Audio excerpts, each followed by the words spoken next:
Welcome to the Anchor Your Retirement podcast. I'm your host, hanging out in chilly Kansas City, and my buddy and pal and co-host, Tony Shore, is up in what I think is probably even chillier Minnesota, right?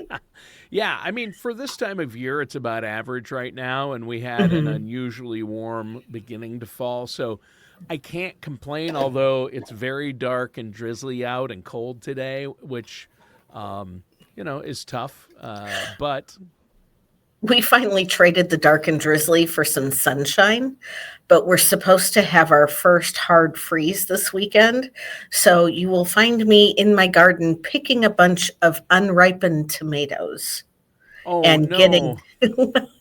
yeah. Yeah. Well, I overdid it with tomato plants in the garden this year. So Mm. it's been one of those things where we've had a lot of tomatoes. I've given a lot of tomatoes away. I probably So it's have not more your to whole give away. crop that's No, oh ruined. no. It's just like Oh some no. tail enders that, yeah. Yeah, Yeah, but I that's good. mean, and I had several sauce tomato plants that I put in. Hmm. So I've made a lot of tomato sauce. I've made a lot of pizza sauce. I'd I'm like to try ready. that pizza sauce. I make a pretty mean homemade pizza. I have heard that. We've Yeah. discussed that before Yes, we have. Yeah. because, my fiance has the pizza steel that goes in the oven and the flour that came from Yep. Italy and Eric's into it, all the isn't he? things. He Yeah, is. that's He good. I like is. to hear that. Yeah, Yeah.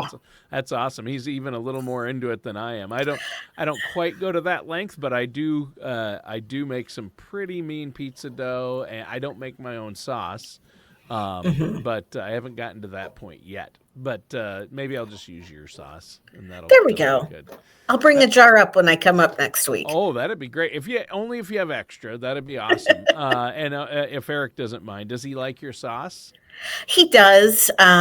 He really, the biggest thing that when we were first dating, I make an amazing chocolate chip cookie. Okay, that's Okay. awesome. I believe it. And You're a and baker, I know. I am. I have been since I was like 6 or 7, and that's not Yep. an exaggeration. And so I made him chocolate chip cookies. And I'm like, okay, so whose are better, mine or yours? And he's like, mine. And I'm like, that was Uh-oh. the first time I'd ever heard that. I mean, it was a good thing he had already made me a prime rib, or those might have been fighting words. Well, yeah, he's taking his life into his own hands. He had no No, he's idea. just extremely confident in what he does. Wow. Yeah, wow. So, He's at least he's being honest with you. yes, He he doesn't is. sugarcoat it, right? No, no pun intended He's there. not leading you down the primrose trail sugar coated with the cookies. Well, hey, we're having fun talking about that. We had fun talking about some book series we've been reading before Yes. that, and talking about cats and dogs living together, mass hysteria. What an appropriate comment on Halloween. Yeah. Yeah, I'm always ready to quote yesterday. If we'd recorded the show yesterday, I had a sport coat on and just a Ghostbusters T-shirt. That's all I was wearing. How perfect is that? I mean, it's like a Bill Murray kind of day. That's all I can say. It's a Bill Murray kind of a day, And I love that was your whole plan, Ray. Get her. That was your plan. Get her. And then another great Ghostbusters line is. The God asks him, Are you a god? Are you a god? And he goes, I was just no. thinking of that line. And Ray, next time somebody asks you if you're a god, you say yes. That is so funny. That movie Okay. is full of such a great lines. It is. But one thing that's not funny about today Yeah. is that we are in day 31 of the federal government shutdown. The Senate went home last night, so there is no chance of a resolution happening today How is that? or How over do the they weekend. let them do that? Why I do they don't let them know. leave and take a break when the government is shut down? I don't know, but I really think there needs to be a grassroots effort that we amend the Constitution Yep. to to say that when we are in a federal government shutdown, number one, everybody who's considered essential and who has to report to work continues to get paid. And number two, that when the government is shut down, that Congress is to remain in session until the situation is resolved. And by remain in session, I'm talking break out the cots and the airplane blankets and the uncomfortable pillows. Order in the delivery food and they stay in. Let's put a couple vending machines in the back of the chamber. Yeah, let's not make it too easy on them. No, because, our country is at a standstill in some ways. And unfortunately, with this shutdown, it looks like it is about to affect the working poor and people who are the most in need. Yeah, at this moment, because most vulnerable and people who are hard workers like TSA agents and have thankless jobs to begin with, and then they have to go to work and they're not getting paid, and then the WIC program or the food stamp program. WIC is still continuing. But it's being funded by tariffs. The SNAP benefits, the supplemental nutrition. Yes. Is what is running out of money tonight. And not being funded. And not being funded. That's right. Correct. Not WIC, but SNAP. I always get those two confused. They're very similar programs. Yeah. So it's an easy thing to do. But one thing that is not shut down with the government, and one thing that is not going to be delayed despite the government shutdown, is federal open season.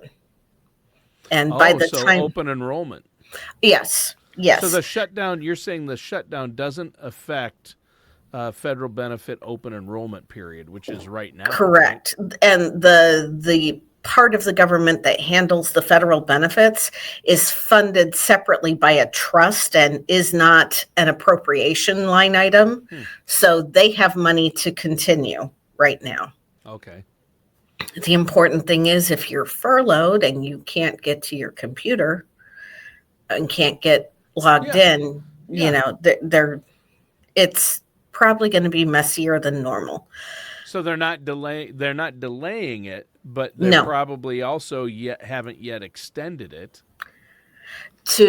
No, they have not extended the deadline on it either. It's going to start November 10th, and it runs through the full second week in December. Okay. So it's not like they do this all in a week. They spread it. You have a 4-week window. Yeah, you have a month-long window, but if November 10th the government's still shut down and people can't access their computer, or November 20th, or December 1st. Or December 5th, yeah. Or December 10th, then it's too late. And, if you're already enrolled in the health insurance, which you probably are as a federal employee, if you don't make any changes, your health insurance plan will continue with the one that you were enrolled in this year. Premiums are going to go up a little bit. Aren't everybody's? But if you are in any kind of flex spending, whether that's for child and dependent care or for medical, you have to re-enroll in that program every year. That's not going to be an automatic renewal. Okay. So yeah, it's good to know these things. I had no idea. Boy, when you said, Tony, I want to call the show "No Delay for Federal Open Season," and I'm like, whoa. It's open season. Did you have an Elmer Fudd? It's open season. You had an Elmer Fudd moment, didn't you? I'm like, don't our federal employees have it tough enough right now, Barb, without declaring open season on them? And they call their open enrollment period open season. So anybody reading that title is going to know that it applies. Any federal employee is going to know what I'm talking about. I know. I'm teasing. Everybody else is going to scratch their head a little bit. What can I say? All of this to say, if you need to make changes, opm.gov is still operating. opm.gov, which is the Office of Personnel and Management. You can go through there to find out what your health insurance options are for your region. And if you need to make changes, because health insurance plans make changes to their formularies quite Oh yeah. frequently. And this So year, everything has gone up, and you better review where you're at. It's not a situation where I'll just do the same thing. You better look at what's going on, because across the board, pretty much with health insurance and benefits, things have changed this year.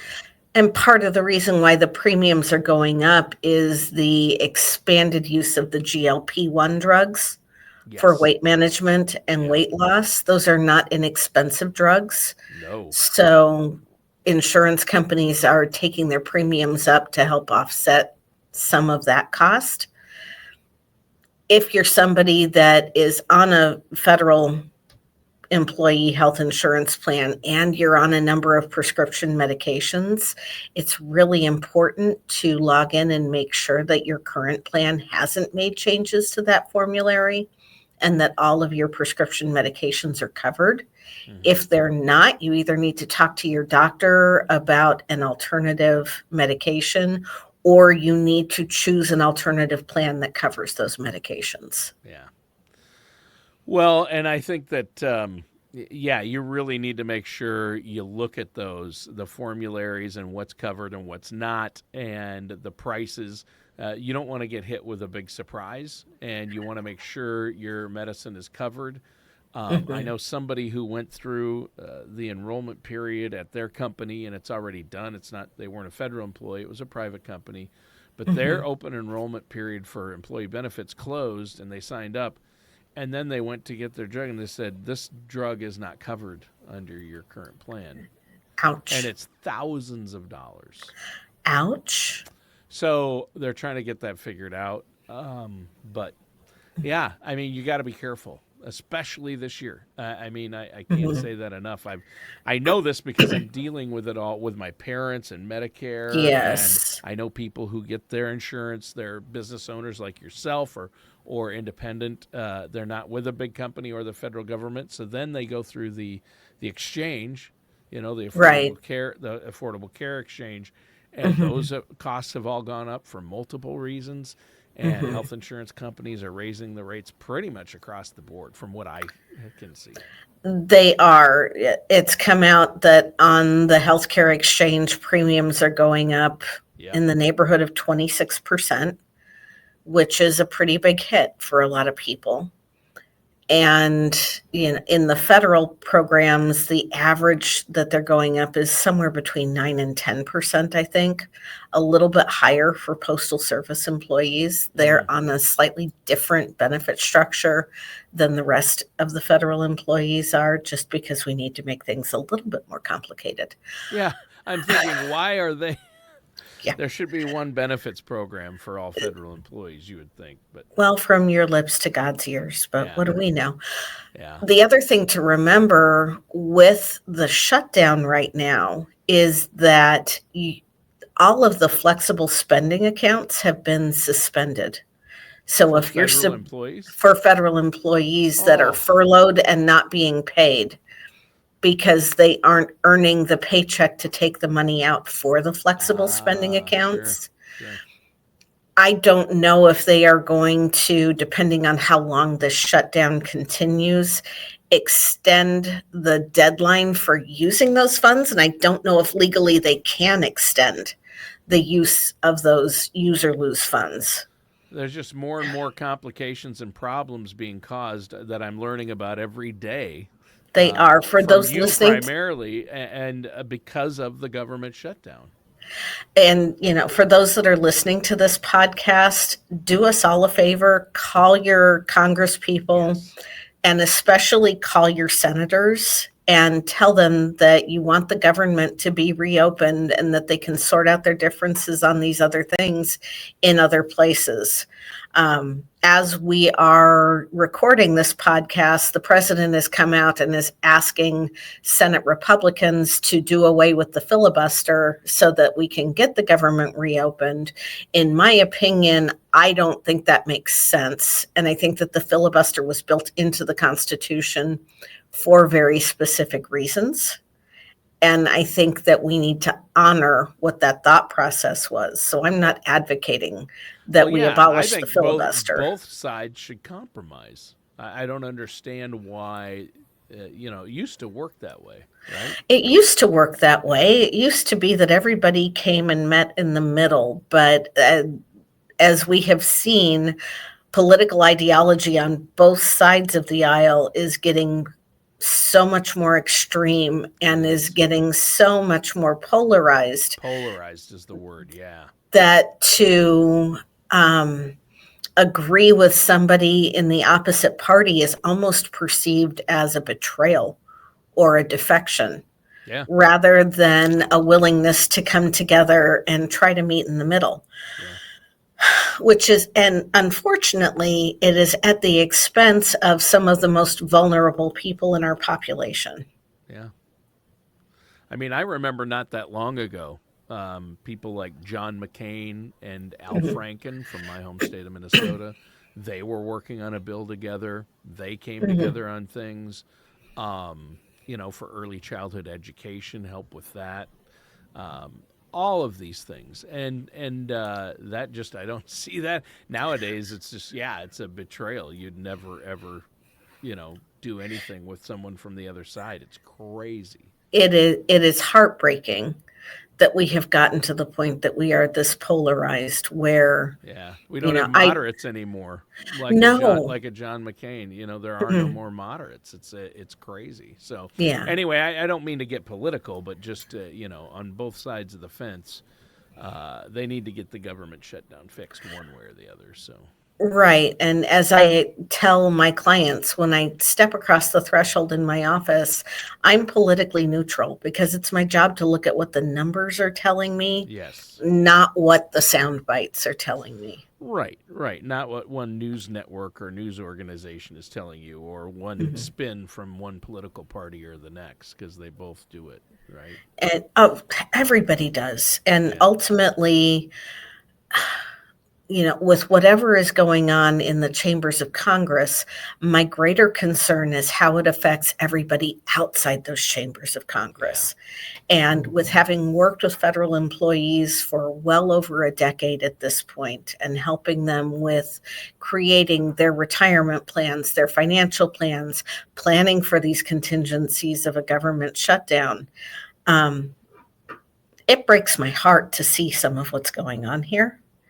And, we have a lot of very hardworking people in our federal government that we owe beyond a debt of gratitude right now because they keep showing up even when they don't know when the paycheck is going to come in. Yeah. And that can only continue for so long without, it affecting their work and their attitude and their families. I mean, something's got to be done.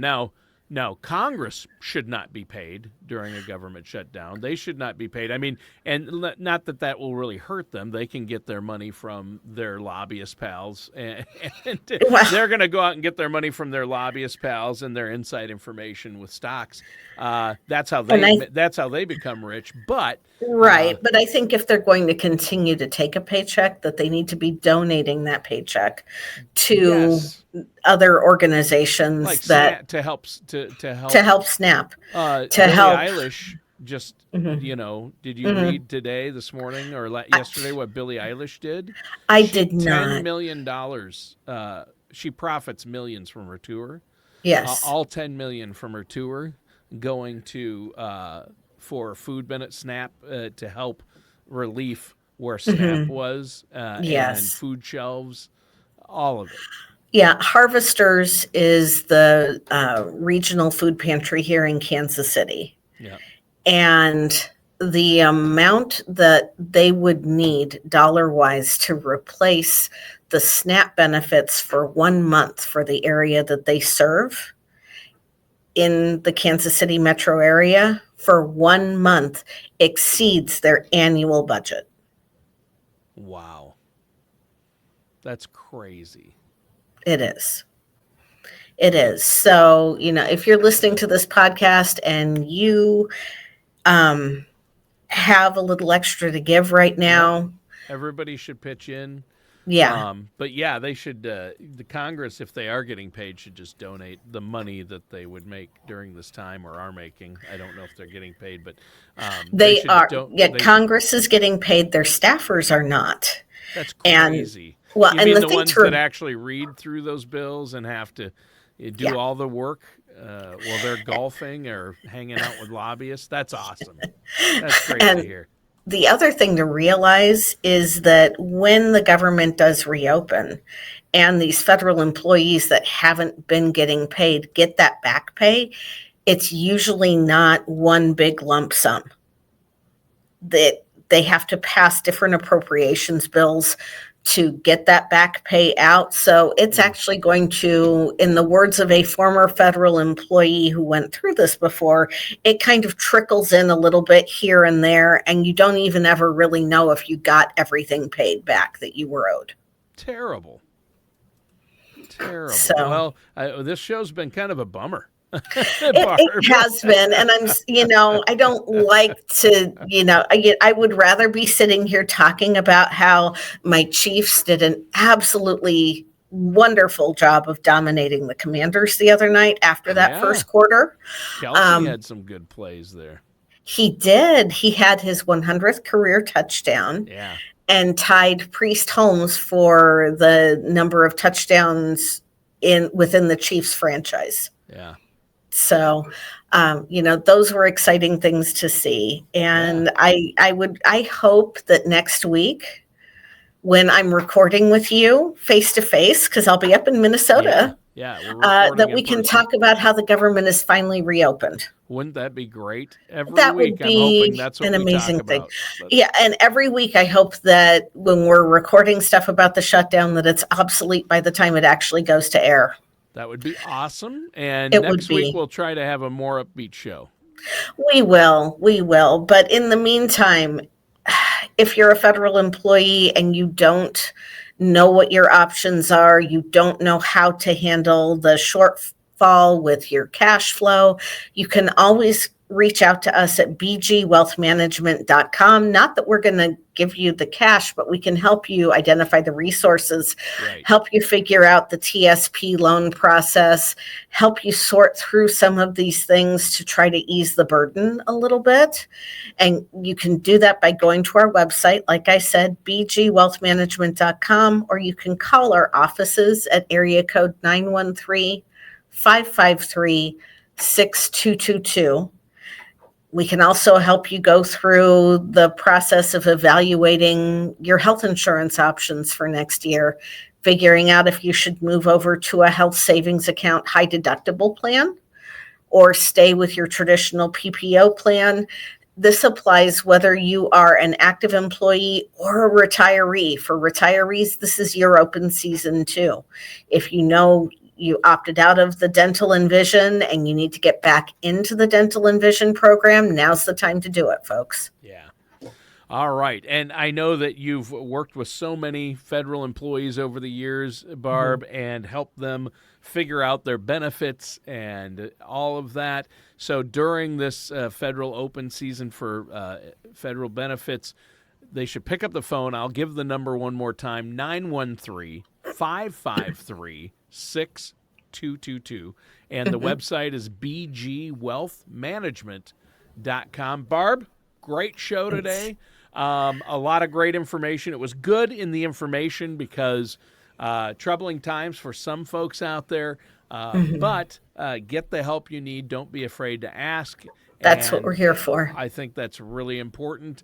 I want to thank our listeners and viewers for tuning in. Thank you, Barb, for a great show. And that Thank does you, it. Tony. Yeah, this is it. Anchor your retirement. We'll be back next week. We'll see you soon.